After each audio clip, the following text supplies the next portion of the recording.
میں ایک دیوبندی مکتبہ فکر سے ہوں اور وہ بریلوی مکتبہ فکر سے تھے، لیکن ناموس رسالت کے لیے ان کی جو کاوشیں اور کوششیں تھی اور ان کا آخری زندگی کا جو عمل تھا وہ بھی ناموس رسالت کے تحفظ کے لیے روڈ اور چوک پر نکلنا تھا۔ اللہ تعالیٰ ان کی کوششوں اور کاوشوں کو اپنی بارگاہ میں قبول فرمائے۔ نہایت دکھ اور افسوس کی آج بات ہے، ہزار خوف ہوں مگر ہو زباں دل کی رفیق۔ مسجد کے دل سے آپ کے سامنے یہ بات رکھنا چاہتا ہوں، پاکستان کے اندر حرمت رسول کی سب سے طاقتور، سب سے گرجدار، سب سے توانا اور بریلوی مسلک کے عصر حاضر کا سب سے بڑا رہنما آج اس دنیا سے چلا گیا۔ انا للہ و انا الیہ راجعون۔ خادم حسین رضوی اس وقت حرمت رسول کے لیے کھڑا تھا۔ بعض لوگ ہمیں باتیں کرتے ہیں، ہم غلط کہہ رہے ہیں؟ حرمت رسول کے لیے خادم رضوی اس دن بھی کھڑا تھا، اور وفا کے رستے کا ہر مسافر یہی کھڑا کہے گا کہ خادم رضوی تم کھڑے تھے جس وقت مضبوط ٹانگوں والے، مالشیں کرنے والے اور مالشیں کروانے والے، مضبوط ٹانگوں والے حرمت رسول کا سودا کر کے گھر میں بیٹھے ہوئے تھے۔ یہ معذور ٹانگوں سے معذور حرمت رسول کے لیے چل رہا تھا، ٹانگیں نہیں تھی مگر چل رہا تھا۔ اسی طرح آج وہ دنیا سے گئے ہیں تو ہر دل ان کی اس بات کا معترف ہے کہ حرمت رسول کے لیے ان کا کردار تھا، دفاع صحابہ کے لیے ان کا کردار تھا۔ ہر بندے نے دنیا سے چلے جانا ہے میرے بھائیوں، دنیا میں رہنا کسی نے نہیں، لیکن تاریخ میں وہ لوگ زندہ رہتے ہیں جو ہر خوف کے سامنے، ہر جبر کے سامنے، جب ہر طرف خوف کا سناٹا ہو، جن کی آواز توانا ہو، جن کی آواز بلند آہنگ ہو، پھر لوگ بھی انہیں یاد رکھتے ہیں۔ آج دل بہت دکھی ہے۔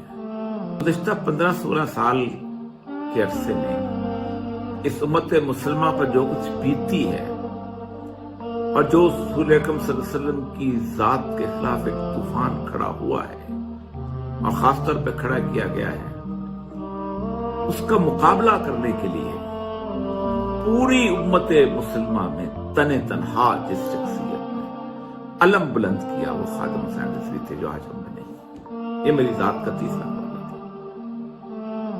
آپ سوچ سکتے ہیں کہ خادم حسین رضوی اس پاکستان کے افق پر صرف چند سال جگمگائے ہیں، تمام خادم حسین رضوی، اور پاسا پلٹ کے رکھ دیتا ہے۔ کوئی بازار، کوئی گلی، کوئی کوچہ ایسا نہیں ہوتا جہاں سے پروانوں کو اور دیوانوں کو اکٹھا نہیں کرتا۔ آپ حیران ہوں گے کہ ایک ایسے مسلک سے تعلق رکھنے والے شخص کہ جہاں مزار، خانقاہیں، دربار، عرس اور عاد و وظائف ساری چیزیں موجود تھیں، اس میں اس نے علامہ اقبال کی اس شعر کی صحیح تشریح پیش کی کہ نکل کر خانقاہوں سے ادا کر رسم شبیری، فقر خانقاہی ہے فقط تندو ہے دل کی۔ اور اس کے ساتھ ساتھ اس شخص کی علمی مرتبہ اور مقام کا یہ عالم تھا کہ اس کو سیرت النبی کے ایک ایک واقعے کے ساتھ اس طرح کا تھا۔ صحابہ اکرام کی جانساری کے واقعات ایسے بیان کرتے تھے جیسے پوری منظر نامہ ہمارے سامنے واضح ہوتا ہے۔ علامہ اقبال کے حوالے سے تو میں نے کسی شخص کو اتنا علم دیکھا ہی نہیں جتنا اقبال کے شناور وہ تھے۔ یوسف صلاح الدین جیسا آدمی ایک دن میرے سامنے کھڑے انہوں نے کہا میں نے اپنی زندگی میں اقبال کا نواسا ہوں، میں نے اقبال کا اتنا بڑا شناور اور اقبال کے علم کے کلام کا اتنا بڑا حافظ میں نے اپنی زندگی میں دیکھا۔ اور یہی نہیں، اقبال کی اس عشق رسول کی شمع کو جس شخص نے روشن کیا، پھر یہی نہیں، ہر سیکولر، ہر ملحد، ہر رسول اللہ صلی اللہ علیہ وسلم کی ناموس کے اوپر انگلی اٹھانے والا، ہر ختم نبوت کا منکر، ہر وہ شخص جو کہ سیاسی پارٹیوں کے اندر اس ملک کے اندر ایک مرنجا قسم کی جمہوریت چاہتا تھا، ہر شخص اس شخص کا دشمن تھا، ہر شخص اس کی طرف انگلیاں اٹھاتا تھا، ہر شخص اس کی طرف، اس کا پورے کے پورے مین سٹریم میڈیا نے بائیکاٹ کیا۔ مجھے یاد ہے جس دن پہلی دفعہ मुमताज कादरी के जनाजे की फुटेज मैंने चलाने की जसारत की थी तो क्या खलखला मच गया था उसका, और क्या शोर मच गया था।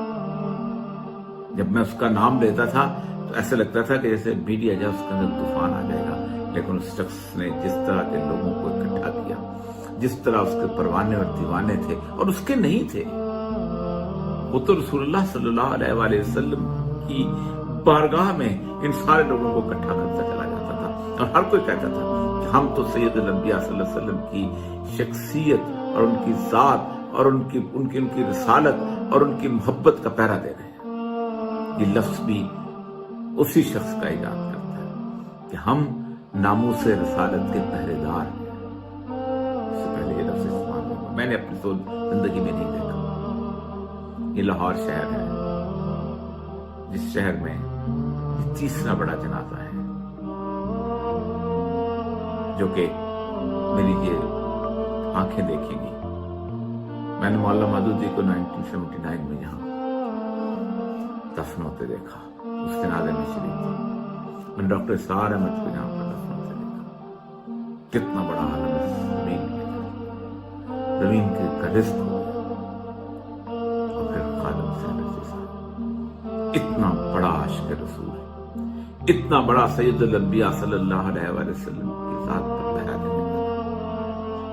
इकबाल ने मुझे जाते हुए अपने कहा था कि सरूद रफ्ता बाज आयत के नायत, पता नहीं वो पुरानी हवा दोबारा से, वो पुराने नगमगी दोबारा से हमें वापस आती है कि नहीं। एहतजाज तो रजिस्टर कराओ। बारगाह रिसालत में अपने आप को सुरखरू तो करो कि हम खड़े हुए थे। याद रखो वो शख्स जिन लोगों को वहां लेके पहुंचा था, उन पर जिन लोगों ने आंसू गैस फेंकी, लाठियां बरसाई, ये खिरोज हशर रजिस्टर हो चुके हैं चीजें। और मेरे आका सैयदुल अंबिया सल्लल्लाहु अलैहि वसल्लम से मोहब्बत करने वालों के साथ जुल्म का हिसाब उस जहान में तो होगा ही, इस दुनिया में भी होगा। इस दुनिया में ज्यादा बात नहीं करना चाहता। आखिर दावाना नहीं कहता, मुझे नहीं पता कि खादिम हुसैन रिजवी पता नहीं कोई पीर है, आलिम है, कौन है, मैं नहीं जानता, ना ही बाबे को कभी देखा है, ना ही मिला। लेकिन एक बात बता सकता हूं, एक बात कहूंगा, मैं ये तो नहीं कह सकता ला खौफुन अलैहिम वला हुम यहज़नून के ज़िमन में कहूंगा। मैं ये तो नहीं कहता, नहीं जानता कि कोई वली है या नहीं है। एक बात जरूर कहूंगा, रब्बे काबा की कसम, बरतानिया में कुछ नौजवानों की आंखों में इस बाबे की गुफ्तगू सुनते हुए अश्कों की बरसात देखी, अश्कों की बरसात देखी। मैंने देखा है कुछ नौजवानों को, कुछ नौजवान रो रहे हैं और रो रो के कह रहे हैं, रब्बे काबा की कसम, बरतानिया की आबो हवा ने, बरतानिया के सर्द मौसम ने हमारे ईमान की तपिश को सर्द कर दिया था।